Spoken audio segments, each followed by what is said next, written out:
2월 27일 복된 이 아침 하나님께서 우리에게 주시는 귀한 말씀은 마태복음 14장 13절에서 21절의 말씀입니다. 행하라 빈 곳은 채우신다 라는 제목으로 함께 말씀 나누도록 하겠습니다. 예수님을 다시 살아난 세례 요한이라고 착각하고 있는 분봉왕 헤롯 안디바의 소문을 예수님께서 듣게 되십니다. 고향인 나사렛에 계셨던 예수님은 그 소식을 듣고는 배를 타고 그 고향을 떠나 따로 빈들에 가십니다. 예수님의 이동 소식을 들은 많은 무리가 여러 고을로부터 걸어서 따라가게 되는데요. 그들에게 예수님은 너무나도 필요했습니다. 세상의 정답이라고 여겼던 것들이 도리어 발등을 찍는 안타까움을 경험하였고요. 그래서 더 이상은 기대할 수 없는 지경에 이른 그들이다라는 것이죠. 그래서 세상의 방식을 뛰어넘어 하나님의 일하심이 보여진 예수님에게로 나아갔다라는 것 우리가 알 수가 있습니다. 그렇게 나온 큰 무리를 보신 예수님은요. 그들을 불쌍히 여기시는데 이전에도 가지신 감정이었습니다. 그래서 그 중에 있는 병자들을 고쳐주세요. 그리고 여러 가지로 가르치시기도 했는데요. 이것이 주 목적이셨습니다.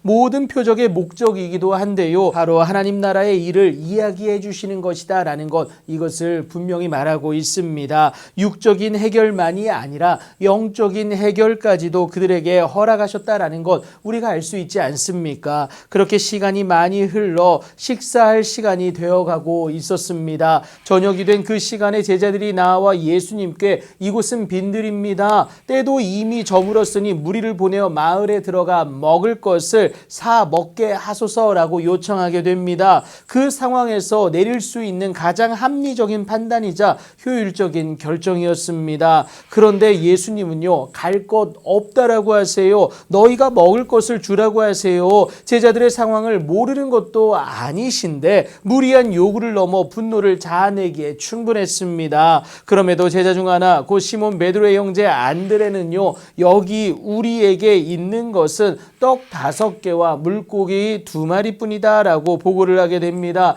그것도 한 아이의 것이었어요. 이를 확인한 예수님은요, 그것을 내게 가져오라고 하세요. 그들의 겨자씨만한 믿음을 보셨고요. 그로 인한 하나님의 일하심이 드러나기에는 충분했다라는 겁니다. 이제 그 일을 위해 무리를 명하여 잔디 위에 앉히세요. 그리고는 떡 5개와 물고기 2마리를 가지사 하늘을 우러러 축사하시고 떡을 떼어 제자들에게 주시는데요. 사람들에게 나누어 주게 하십니다. 그렇게 제자들이 무리에게 나누어 주는데 물고기도 그렇게 합니다. 그런데 그들의 원대로 사람들이 원하는 대로 모든 것들을 내어 주십니다. 부족하지 않게 모두가 넉넉하게 먹게 되는데요. 풍성하게 허락하시는 주의 은혜 아니겠습니까? 그렇게 다 배불리 먹었을 때에 예수님은 제자들에게 남은 조각을 거두고 버리는 것이 없게 하라고 하십니다. 그래서 남은 조각을 거두어 드렸더니 12바구니에 차게 거두게 됩니다. 있을 수 없는 일이었어요. 세상이 가장 열광하고 목매다는 그 일이 바로 여러분 육적인 문제 해결 아닙니까?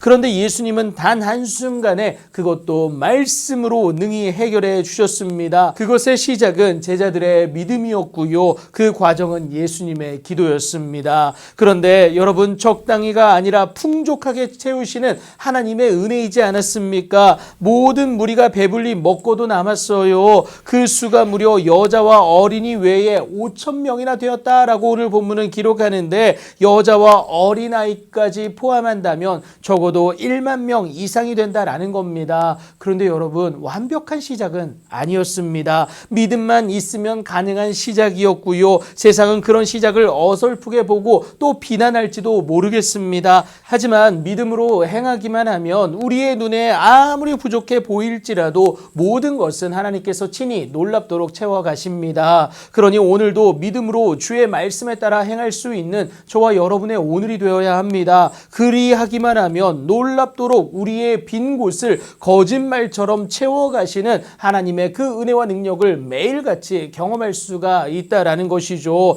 그런데 여러분 꼭 기억하셔야 되는 것이 믿음이 먼저입니다. 그리고 나서야 은혜가 주어진다는 사실이에요. 그 놀라운 일을 경험하기 위해서 오늘도 믿음으로 움직여낼 수 있는 여러분들의 귀하고 복된 삶이 되길 예수님의 이름으로 축복합니다.